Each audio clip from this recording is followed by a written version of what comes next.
tagayo waan ku dhowrayayo weli ka dhulsugayaay dhaqsagacaala soo noqo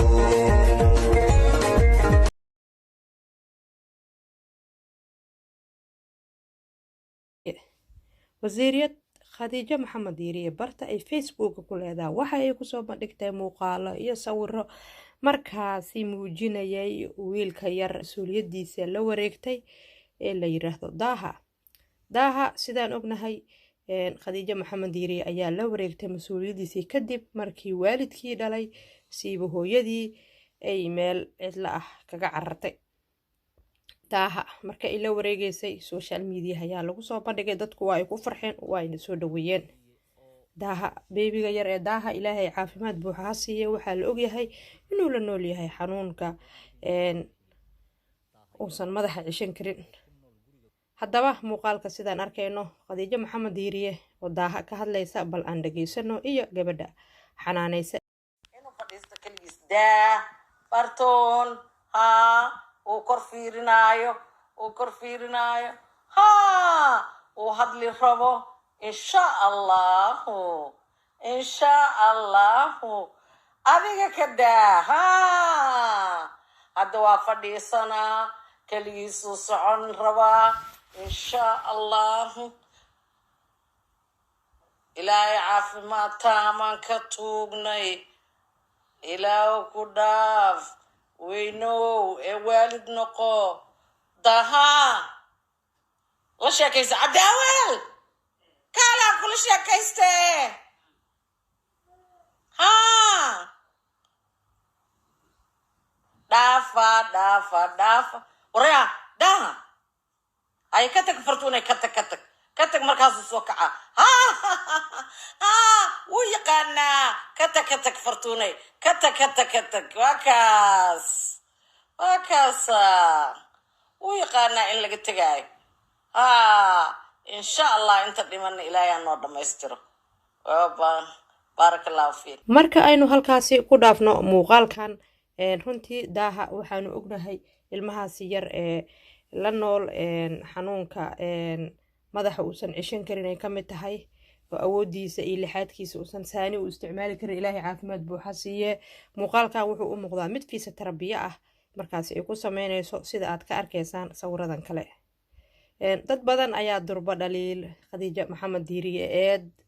dusha kaga tuuray iyagoo ku eedeynayay in cunuga si xun ay ula dhaqantay isla markaana uu aad u ooyayo ama u booyayo saqiirka daaha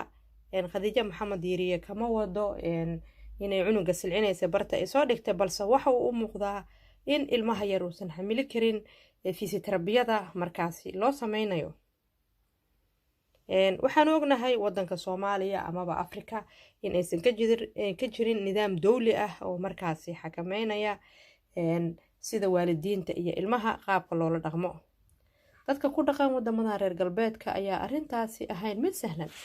in baraha bulshada la soo dhigay ilma sidaas u oynayo oo afka furtay taasi oo xeerka ilmaha markaasi khadiijo maxamed diiriye oo kale tallaabo adag oo sharci ah laga qaadi lahaa isla markaana sawirka sida uu muuqanayo ifaalada cunugaas intaasi la ego oynayo isla markaana loo sawiro kara sida qaabka dadka qurbaha ku nool isla markaana u sawiranaya sharciga iyo hanaanka ka jira qurbahana ay u hogaansami lahayd laga yaabay in la ciqaabo amaba xabsi iyo waliba ilmahaasi lagala wareegay dhici karaysay runtii khadiijo maxamed diiriye waxaa la ogyahay in ilmahaasi baraha bulshada aanu ka dheehanayna dhammaanteen isla markaana aan ku faraxnay markay la wareegtay mas-uuliyadda ilmo la tuuray la dayacay qashin la dhigay waalidkiisna ka carareen waa wax aad u adag isla markaana ay dusha u ridatay isla markaana daaha aan arkaynay iyadoo khadiijo maxamed diiriye isku dayaysa in ay nuujiso runtii umayna suuragelin maadaama khadiijo maxamed diiriye ay tahay hooyo weyn isla markaana ay tiri waan jeclaan lahaa inaan nuujiyo oo ilaahay naaskayga caano uga keeno waa dhacdo xanuun badan xaaladda daaha ku dhashay iyo waliba xaaladda imika ku sugan yahay iyo waliba sida uu yahay inkastoo ay tahay wax lagu farxo in noloshiisii ay ka kafaalad qaaday khadiijo maxamed diiriye oo aan isdhihi karno waa tahay hooyada wanaagsan isla markaana kasoo baxday kaalintii hooyanimo iyo aabanimo intaba dusha saaratay. warar kale oo laga helaya ilo ku dhow ayaa waxay sheegayaan in Khadiija Maxamed Diiriye ay qorsheynayso in xaalad caafimaad ilaahay caafimaad taamaan ka tuugnay ilaahu ku dhaaf weynow ee waalid noqo daha la sheekaysa cabdiaweel kaalaa kula sheekayste ha dhaafa waraya daha ay ka tag fartuunay ka tag markaasuu soo kaca wuu yaqaanaa ka tag fartuunay ka tag waa kaasa wuu yaqaanaa in laga tegaayo insha allah inta dhimana ilaahay noo dhamo ay daaha ugu wado wadanka dibadiisa. daaha waxay ka rajo qabtaa Khadiija Maxamed Diiriye sida ay leedahay codkeeda marka la idinku celiyo in cagihiisa uu ku istaago madaxiisana uu ceshto isla markaana uu hadlo. ilaahay ayay ka baryaysaa Khadiija. insha allah adiga ka daaha hadda waa fadhiisanaa kaligiisu socon rabaa Maxamed Diiriye. bal waa kan ila dhageysta. dhinaca kale qeybaha bulshada Soomaaliyeed ayaa durba-eed dhakada ka saaray isla markaana kommentiyo social media u marinayay marwo Khadiija Maxamed Diiriye. muuqaalkan oo ahaa marka aad aragtid sida uu u oynayo baby daha ayaa waxaa loo malayn karaa inay ciqaab adag marinayso isla markaana uu u eg yahay ilmaha sida uu u oynayo ilmo markaasi la cabiidayo amaba maxaa la yiraahdaa ciqaab la marinayo kale ayuu u eg yahay. inkastoo Khadiija codkeeda markaad dhageysatid aadan ka dareemaynin qof caraysan oo ilmaha markaasi wax u geysanaya. maaha wax sahlan in ilma sidaayoo kale xanuunsanayo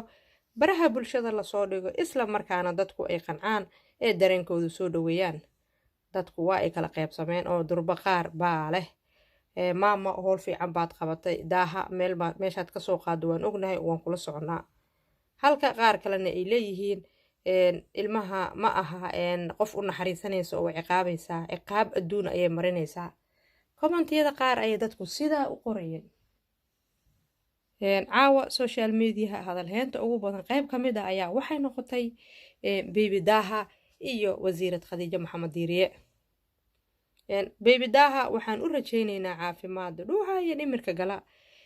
baby daha waxaanu ognahay dhammaanteen amaba qaarkiin haddaan idin xusuusiyo inay maamo Khadiija Maxamed Diiriye ay kasoo qaada meel fog isla markaana ay dhibaatooyinkii uu la noolaa oo iminka uu kasoo kabanayo sida ka muuqata. baby daha sida sawirkan idinkaga muuqdo qoorta uu isku dayayaa inuu ceshto isla markaana uu sare usoo qaado. maamadu waxay ku talinaysaa farxiyana ay faraysaa in ay ka sigato isla markaana ay taaban si uu u ceshto qoortiisa awoodiisana ay caadi ugu soo noqoto. balse taa eedayn fara badan ayaa kasoo raacday sawirkan ee baraha bulshada Khadiija Maxamed Diiriye ay la wadaagtay. waa tahay marka la idinku celiyo muuqaalka. waan filayaa inaad ka hesheen akhyaarta inagu xiranay qiimaha leh barteena Sugar Sharaf official channel. muuqaalkan oon kaga hadlaynay sawiro iyo muuqaalo ay marwada maama Khadiija Maxamed Diiriye ay baraha bulshada kula wadaagtay asxaabta ku xiran isla markaana baby daha ee mas'uuliyadiisa qaaday. baby daha sidaan ognahay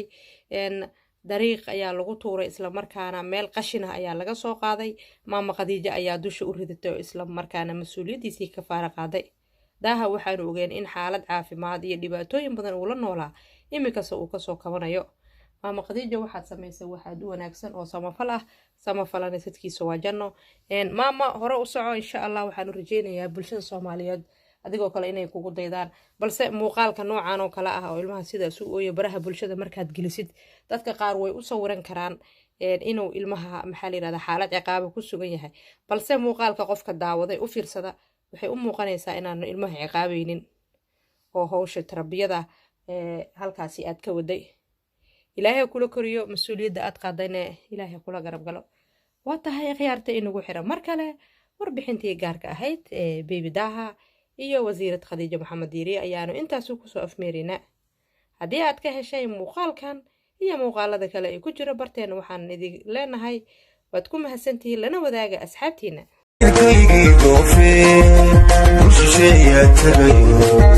waan ku dhowrayaayo weli kaa dhulsibayaay dhaqsagacaala soo